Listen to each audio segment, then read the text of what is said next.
یہ جو 12 کا ذکر ایک ساتھ ہم نے کیا، جس آیت کریمہ کی ہم نے تلاوت کی ہے اس میں خاص 12 کے عدد کا ذکر ہے، اور میں بالکل موضوع سے متصل ہوں، جو میں خود چاہ رہا ہوں کہ میں چوتھے امام ہی کی ذات اقدس پہ بات کروں، بالکل ایک لمحے کی تمہید کے بعد میں آگے مولا کے موضوع پر۔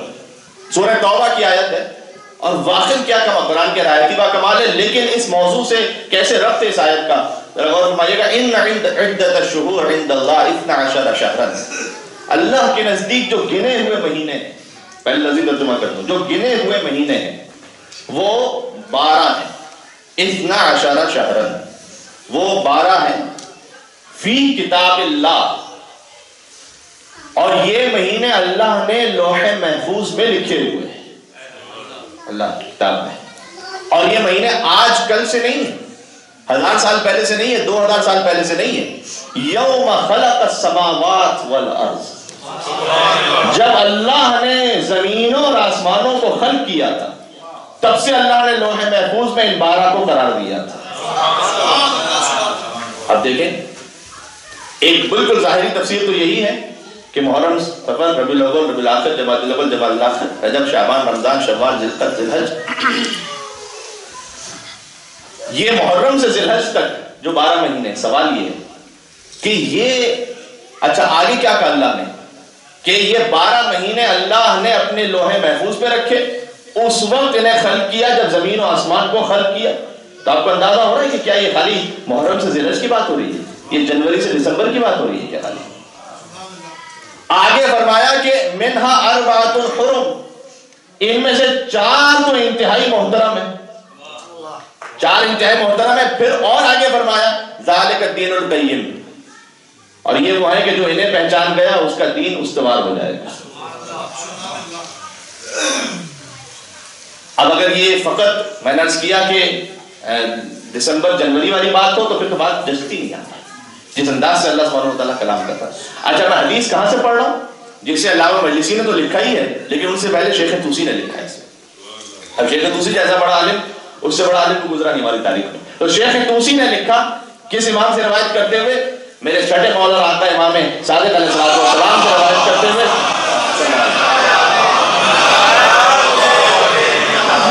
انہوں نے یہ لکھا کہ 2-3 روایتیں، اس میں ایک روایت ہے داؤد رقی کی، کہ داؤد رقی سے امام نے خود سوال کیا، کہا کہ اے داؤد اتدری متی خلق اللہ تبارک و تعالی هذه الشهور، کیا تجھے پتا ہے کہ اللہ سبحانہ و تعالیٰ نے جن 12 مہینوں کو خلق کیا؟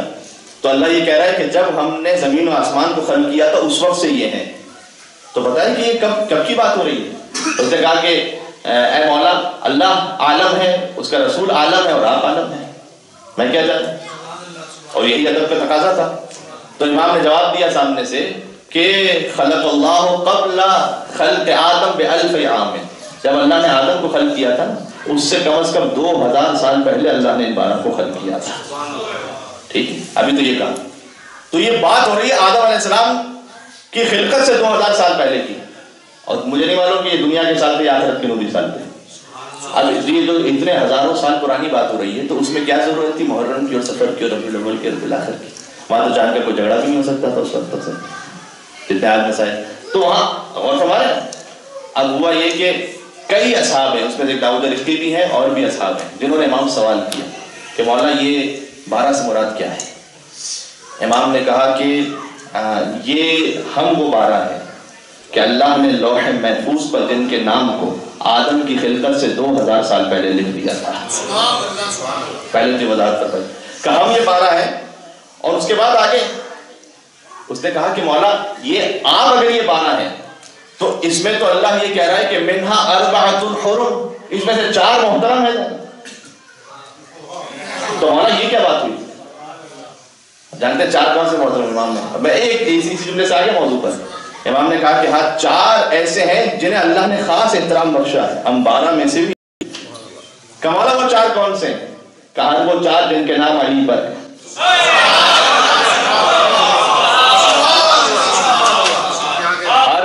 ہو گیا نا موضوع سے متصل،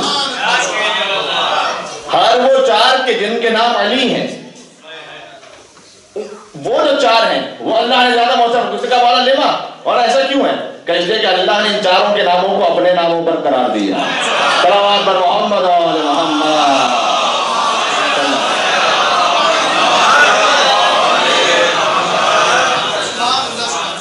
یہ وہ آخری معصوم ہیں کہ جن کی دنیا میں تشریف آوری ہوئی امیر المومنین کی شہادت سے قبل 38 ہجرہ امام زین علیہ السلام کی آمد ہے. اور دو روایتوں کے اعتبار سے 15 جمادی الاول بھی جو پاکستان ہندوستان میں زیادہ معروف، اور 5 شعبان المعظم کے جو ایران اور عراق میں زیادہ معروف. تو 5 شعبان المعظم اگر آج کی ہم اعتبار سے تصور کریں 38 ہجری امیر المومنین کی جو شہادت ہے وہ 2 سال بعد تقریباً. اس لیے اب ہم مجھے جملہ کہنے کی اجازت ہے، یعنی اس علی نے شاہ نجف سے کہا کہ تو علی ہے، اور نجف والے نے اس سے کہا کہ تو علی ہے. ان کا نام علی. تو یہ سلسلہ امامت کے دوسرے علی کہ جن کے لیے قرآن میں کہا گیا کہ وہ 4 خاص محترم اس لیے کہ سب کے ناموں کو، 4 کے ناموں کو اپنے نام پر رکھا ہے. اور یہ وہ علی، اور میں اگر ہو سکا تو ایک اہل نظر ہیں جنہوں نے بڑا خوبصورت کلام کہا ہے عربی زبان میں مولانا سید سجاد پر، اور اس میں واقعی کیا مولا کے فضائل اور کردار کو انہوں نے ایک ساتھ ایسے جمع کیا ہے. اگر ہو سکا تو میں کچھ الفاظ اس کے آپ کے سامنے عرض کروں گا، اور پھر ایک مختصر سا واقعہ.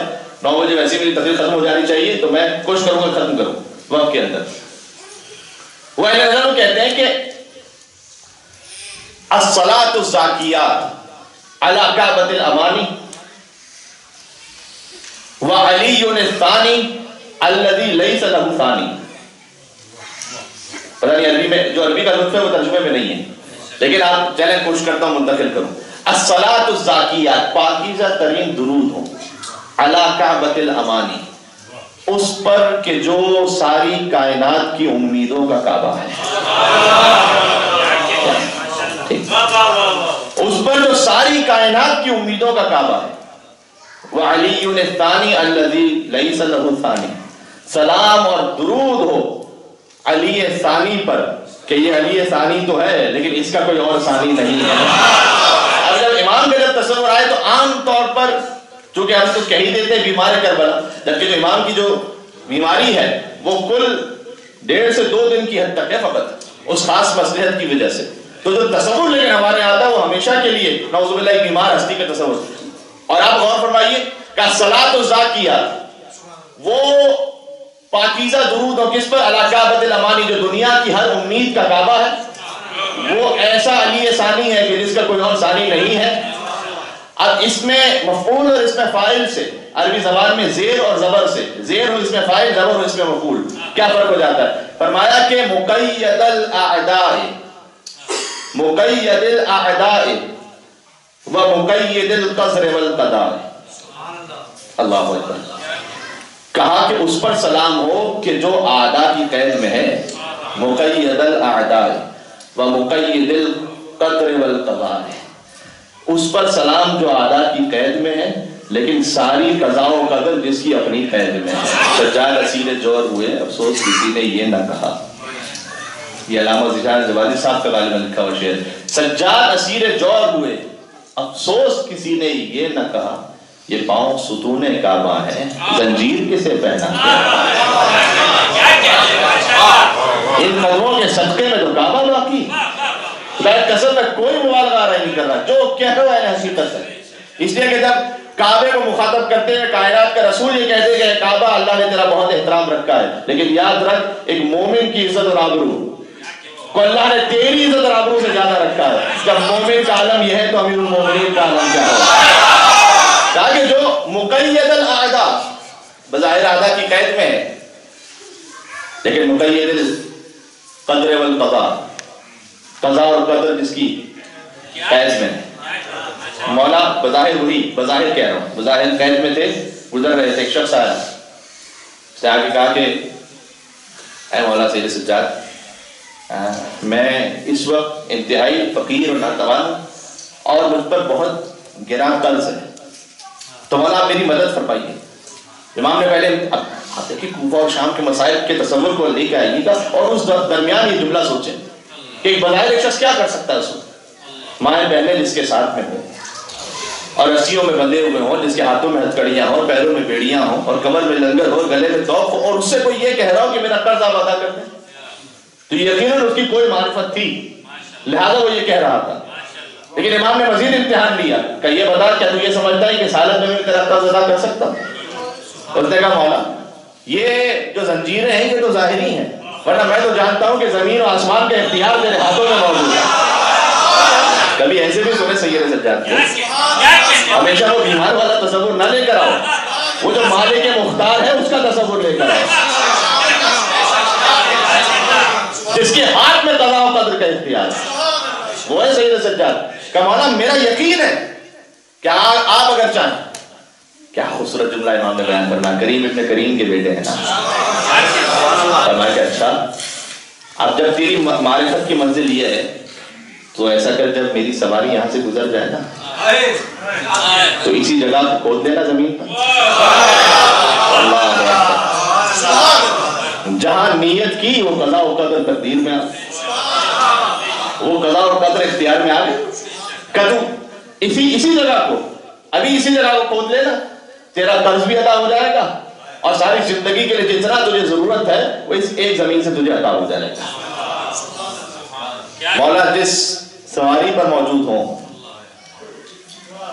اس کے قدموں کی برکت، اگر چاہے سید سجاد، اگر وہ ارادہ کر لیں، اگر وہ اذن کر لیں، اس لیے کہ مظہر صفات خداوندی خدا کے اذن کا مظہر ہے. اچھا اب سینکڑوں واقعات اس سلسلے میں سنا سکتا ہوں، ایک دو مختصر باتیں. آگے کا مصرع سنیں، مقید الاعداء و مقید القدر والقضاء. پھر فرمایا کہ متلسم الصوت والزاجر ملک الموت. اس پر سلام. پہلا مصرع کیا تھا؟ جو امیدوں کا کعبہ ہے، جو علی ثانی ہے جس کا دوسرا ثانی نہیں ہے، وہ کہ جو اعداء کی بظاہر قید میں ہے لیکن قضاء و قدر جس کی قید میں ہے، وہ متلسم الصوت جس کی آواز میں طلسم ہے کہ جب وہ خطبہ دیں تو کوفہ اور شام کو الٹ کر رکھتے ہیں. آگے فرمایا متلسم الصوت، بڑا خوبصورت جملہ ہے، والزاجر ملک الموت، اس پر سلام ہو جو ملک الموت کو بھی ڈانٹ دینے والا ہے، اسے بھی تنبیہ کر دینے والا. یہ مبالغہ آرائی کی شاعری نہیں ہو رہی. بلغ سے ایک شخص آتا تھا جب حج پر، بلغ کا افغانستان سے آتا تھا ہر سال مکہ مکرمہ. یعنی آج اس طرح سے جیسے کوئی چاند پر جائے گا کتنا، تو وہ آپ تصور سمجھ لیجیے اتنا سخت سفر ہوتا تھا افغانستان کے راستوں سے گزر کر اور نہیں معلوم کتنے صحراؤں کو کراس کر کے پھر مہینوں کا سفر کر کے، لیکن ہر سال آتا تھا مکہ مکرمہ جاتا تھا. لیکن ساتھ میں ظاہر ہے خود حضور نے بھی فرما دیا ہے کہ جس نے حج کیا اور میری زیارت نہ کی فقط جفا ہے، اس نے تو مجھ پر جفا کی. اور حضور نے یہ فرمایا کہ جس نے میری زیارت کی اور میرے چچا حمزہ سید الشہداء کی زیارت نہ کی اس نے بھی مجھ پر جفا کی ہے. یعنی حج کی روح ہے زیارت رسول اللہ، اور زیارت رسول اللہ کی روح ہے زیارت حضرت حمزہ سید الشہداء. ٹھیک، تو وہ جاتا تھا مکہ مکرمہ حج کر کے بلغ سے، اس کے بعد پھر آتا تھا مولا امام زین العابدین کی خدمت میں مدینہ منورہ پہنچتا. جب مدینہ پہنچ، امام کے لیے تاجر تھا، ظاہر جبھی وہ سفر افورڈ کر سکتا تھا اتنا بڑا، تو تاجر تھا تو اچھا خاصے تحفے لے کر آتا تھا امام کے پاس ہر سال. ایک سال جب جانے لگا، الزاجر ملک الموت، اسی عادت ہے جو ملک الموت کو بھی تنبیہ کرتے ہیں. ایک سال اس کی زوجہ نے کہا کہ جس کے پاس تو جاتا ہے کیا وہ بہت غریب ہے؟ اچھا اس نے بتایا نہیں تھا کہ میں امام کے پاس جاتا ہوں، شاید تقیہ کے حالات تھے جو، تو اس نے بتایا نہیں تھا. اس نے کہا تھا میں اپنے دوست کے پاس جاتا ہوں. اب اس نے سر پیٹ لیا اپنا کہ کیا کہیں اس نے کہا نہیں تجھے کیا بتاؤں، کہ میں اس لیے کہہ رہی ہوں کہ تو ہر سال اس کے لیے تحفے لے کے جاتا ہے، اس نے کبھی تجھے کوئی تحفہ نہیں دیا. کہتا ہے میں بڑا شرمسار ہوا، لیکن کیا کہتا، حالات ایسے تھے میں کچھ کہہ نہیں پایا کہ نہیں معلوم میرے لیے بیوی وہ کیا ہو. تو کہتا میں چپ چاپ نکلا، شرمندہ تھا کہ میں امام کے حوالے سے نہ کہہ پایا کہ میں کس کے پاس جا رہا ہوں. کہتا میں مکہ مکرمہ حج کے لیے پہنچا، اس کے بعد مدینہ منورہ پہنچا اور میرے دل میں وہی خیال کہ میری بیوی نے ایسا کہا تھا. اچھا اب جب جیسے میں پہنچا، چاہے امام کے لیے جو تصور ہے نا، اس میں ایک اور چیز جو ہمارے ذہنوں سے نکالنے کی ضرورت ہے. امام کا جو دسترخوان ہے بعض علماء نے تو یہاں تک لکھا ہے کہ 100 جانور ایک دن میں ذبح ہوتے تھے اور امام کے دسترخوان پر ہر اپنا اور غیر آ کر سیر ہوا کرتا تھا. اتنا وسیع دسترخوان. ایک تو یہ کہ امام علیہ السلام کی یہ شان کرم اور یہ قدرت اور یہ اختیار، ساتھ میں وہ تو ہے ہی کہ راتوں کو جا کر جو غریبوں اور مسکینوں کو عطا کیا کرتے تھے. وہ تو ہے وہ جو امام کی بیلنس لائف اس انداز سے ہے کہ اتنا بڑا عبادت گزار بھی تاریخ میں نہیں گزرا اور اتنا بڑا حسین کا عزادار بھی تاریخ میں نہیں گزرا، کہ عبادت بھی اپنی اس معراج پر ہو اور عزاداری بھی اپنی اس معراج پر ہو. اور جب عبادت اپنی اس معراج پر ہے تو کیا حقوق الناس اس میں کوئی کمی ہوگی؟ نعوذ باللہ نہیں، وہ بھی اسی انداز سے. یہ تو البتہ مصائب کا جملہ ہے، لیکن اس میں امام کے فضائل بھی ہیں کہ اسی لیے تو اثر تھا کہ جب امام کو زہر دیا گیا تھا تو مدینہ کا ایک چھوٹا چھوٹا یتیم بچہ اپنے گھر سے باہر آ گیا تھا امام کے جنازے پر. آپ جانتے ہی اہل بیت کی تاریخ کا پہلا جنازہ تھا مولا سید سجاد کا، جو انتہائی شان اور شوکت سے اٹھا تھا، پہلا جنازہ. ورنہ رسول اللہ کے جنازے میں چند لوگ تھے. بیوی کا جنازہ تو تھا ہی رات کی تاریکی میں. علی کے جنازے پر بھی وصیت تھی کہ چھپا کے رکھا جائے، چھٹے امام کے زمانے میں وہ قبر کھلی تھی. حسن اور مجتبیٰ کے جنازے پر تیروں کی بارش تھی اور حسین کا جنازہ تو اٹھانے والا ہی نہیں تھا. ہے نا یہ تاریخ؟ تو کتنی شرمسار تاریخ امت کے لیے کہ پنجتن میں سے کسی کا جنازہ بھی کوئی شان و شوکت سے نہیں ہو سکا، لیکن سید سجاد کا جنازہ یہ بیمار کے گریے کا اثر تھا. 35 سال کے گریے کا اثر اور اس حقوق الناس کو جس انداز سے امام علیہ السلام نے سمجھایا ہمیں کہ جا جا کر کوئی سو رہا ہوتا تھا. ایک صحابی جب امام کے ساتھ تھے نے کہا کہ مولا یہ تو سو رہا ہے، آپ نے روٹی رکھی ہے اس کے پاس، ابھی اٹھے گا، اسے پتہ ہی نہیں کہ کون روٹی رکھی ہے. مولا بتائیے تو صحیح کہ آپ رکھے جگہ تو دے سے. کل اس کی خاطر رکھ رہا ہوں لا تأخذہ سنۃ ولا نوم. کیا بات ہے امام کا کہتے ہیں سبحان اللہ سبحان اللہ. یعنی یہ بس آپ تو ظاہر ہے کہ امام کے اس معرف پر سبحان اللہ کہتے ہیں، جو ہم کچھ بیان کر رہے ہوتے ہیں تو وہ دل وجہ میں آ جاتا ہے، دل چاہتا ہے کہ انسان سبحان اللہ کہ میں اس کی خاطر تھوڑی رکھ رہا ہوں. کتنا بڑا پیغام ہے، کتنا بڑا پیغام. ہر خدمت کرنے والے کے لیے، ہر کمیونٹی سروس پرووائڈ کرنے والے کے لیے، ہر اس شخص کے لیے کہ جو سوشل ویلفیئر کا کام کرنا چاہتا ہے، جو دین کا کام کرنا ہے، سب سے بڑے تو دین کا کام. کوئی کچھ کہے نہ کہے، کسی کا نام آئے کہ نہ آئے، کسی نے مجھے دیکھا کہ نہیں دیکھا، پتہ نہیں تعریف کی کہ نہیں کی. ارے بھائی ہماری تو بات ہی نہیں کی، ہمارا تو نام نہیں لیا گیا. جس کا نام کوئی نہیں لیتا فاطمہ زہرا سلام اللہ علیہا کے نام پر اس کا نام ہے. تو یہ ساری باتیں جو سیرت سید سجاد علیہ السلام سے اخذ ہو رہی ہے، میں اس بات کو مکمل کر لوں. وہ آیا تو دسترخوان لگا ہوا تھا امام کا، اب امام کے دسترخوان پہ بیٹھ گیا. امام بھی اس دسترخوان پر مستحب بھی ہے، آداب میں سے ہے کہ میزبان بھی خود دسترخوان پہ بیٹھے، مہمان کے ساتھ کھانا کھائے، بلکہ آخر تک میزبان کھاتا رہے.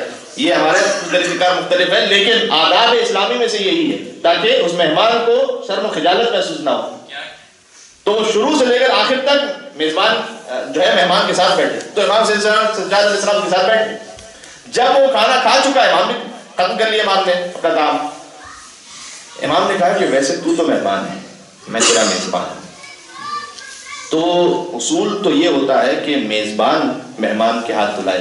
ہوتا تھا نا آفتابہ لایا جاتا تھا کشت، اس میں ہاتھ دھلوائے جاتے تھے. لیکن میں تیرا امام بھی ہوں، تو کیا تو یہ چاہتا ہے کہ تو میرے ہاتھ دھلوا دے؟ امام کو یہ نہیں چاہتے کہ کوئی خام خواہ کسی کو کہیں کہ وہ میری خدمت، اس کی مصلحت ہے. وہ سوال ہے نا اس کے ذہن میں، کیا تو چاہتا ہے کہ تو میرے ہاتھ؟ اس نے تو کہا کہ مولا اس سے بڑھ کے تو کیا سعادت ہو، میں اپنے زمانے کے امام کے ہاتھ انہیں دھلوا رہا ہوں، اس خدمت کر رہا ہوں، حجت خدا کی خدمت سے بڑا مولا میری سعادت کیا ہوگی. مولا زین العابدین علیہ السلام نے اپنے ہاتھوں کو اس سے دھلوانے کے لیے آگے بڑھایا اور اس نے پانی ڈالنا شروع کیا. نیچے تشت موجود ہے، امام کے ہاتھوں سے مست ہوا. کیا بات ہے، اللہ. اچھا ایک تہائی تشت بھر گیا. امام نے کہا کہ ماں یہ کیا ہے؟ کہتا ہے ماں پانی ہے. امام نے کہا بل یاقوت احمر، پانی تھوڑی ذرا یہ دیکھ کے سرخ یاقوت ہے اس میں. کہتا ہے سرخ یاقوت؟ اور وہ پانی نہیں تھا، سرخ یاقوت. امام نے کہا پھر ہاتھ دھلا. ایک تہائی اور ہو گیا، اب 2 تہائی ہو گئے. امام نے کہا ماں یہ کیا ہے؟ کہتا ہے ماں پانی ہے. امام نے کہا بل زبرجد افضل، سبز زبرجد ہے، گرین ڈائمنڈ سے خاص قسم کے. اس نے کہا کہ ہاں مولا یہ تو یاقوت بھی نیچے ہیں، اس کے اوپر زرد جو سبز زبرجد ہے. امام نے کہا پھر ہاتھ دھلا. اس نے ہاتھ دھلا، پورا ہو گیا کشت. امام نے کہا وہاں کیا ہے؟ کہتا ماؤ. امام نے کہا بل در ابیض، ذرا دیکھ کے سفید موتی ہیں. جب پورا تج بھر گیا امام نے کہا اسے اپنے ساتھ لے لے اور جا کر اپنی بیوی سے یہ کہہ دینا کہ جس کے پاس تو آتا ہے وہ غریب نہیں ہے، وہ کائنات کا غریب ہے. وہ امام کی جانب سے ہدیہ تھا، سمیٹ کے پہنچا بل. جیسے اس کی بیوی نے دیکھا کہ یہ تو لاکھوں درہم و دینار کی مالیت کا سونا اور چاندی اور ہیرے اور جواہرات، زبرجد اور یاقوت اور در ابیض. نے کہا کہ اب تجھے خبر ہوئی میں کائنات کے امام کے پاس جا رہا تھا. تو بیوی نے اسے ہاتھ جوڑ کر کہا کہ مجھے علم نہیں تھا. اب ایسا کرنا اگلے سال جب تو جائے گا نا تو مجھے ساتھ لے کر چلنا، مجھے ساتھ لے کر چلنا، یہ میری تمنا ہے، میں اپنے مولا کا دیدار کر لوں. اس نے کہا ٹھیک ہے. اگلے برس حج کا موسم آیا، پھر لے کر چلا، اپنی بیوی کو لے کر چلا. اس بار مکے سے حج کر لیا، مدینہ آ رہا تھا، راستے میں بیوی مریض ہوئی، مر گئی. اب یہ شخص اس نے غسل و کفن کا انتظام، نماز جنازہ، تدفین وغیرہ وہیں جو کچھ امکان میں تھا وہ کر کے اب تنہا پہنچا امام کے پاس. امام کے پاس آ کے کچھ کہا نہیں اس نے. پھر دسترخوان لگا ہوا تھا، دسترخوان پہ بیٹھ گیا. امام نے اس کی جانب دیکھا، کہا کہ بلغ سے تو 2 چلے تھے، میرے پاس تنہا کیوں آ رہے تھے؟ کہتا مولا وہ میں کیا کہوں آپ سے، آپ کے تو علم ہے کہ وہ میری بیوی آ رہی تھی، وہ راستے میں مریض ہو گئی اور مر گئی. امام نے کہا واپس جا کر دیکھ شاید زندہ ہو. حضرات جنہیں ملک الموت کا مطلب سمجھ میں آیا، سلام ہو اس پر جو ملک الموت کو تنبیہ کرنے والا ہے. کہ جا کر دیکھ. کہتے مولا ہو ہی نہیں سکتا، وہ تو مر گئی تھی، میں نے خود تدفین کی تھی اس کی. ابو حمزہ صومالی صاحب میں موجود تھے. کہ خبردار تجھے امام کی معرفت نہیں، یہ کون کہہ رہا ہے؟ لسان اللہ یہ کہہ رہا ہے کہ شاید زندہ ہو. اس کا شاید بھی یقین کی منزل پر ہوتا ہے. دیکھا بیوی زندہ بیٹھی ہوئی. کہتا میں تو تجھے دفنا کر گیا تھا. نہیں معلوم حسرت سے کہا یا امید سے کہا، لیکن کہا کہ میں تجھے. اس نے کہا اب چونکہ جشن تھا لہٰذا میں نے ایک جملہ بیچ میں کہہ دیا، آپ حضرات مسکراہٹ کے لیے، ورنہ اس واقعے کا مزاج کچھ اور ہے.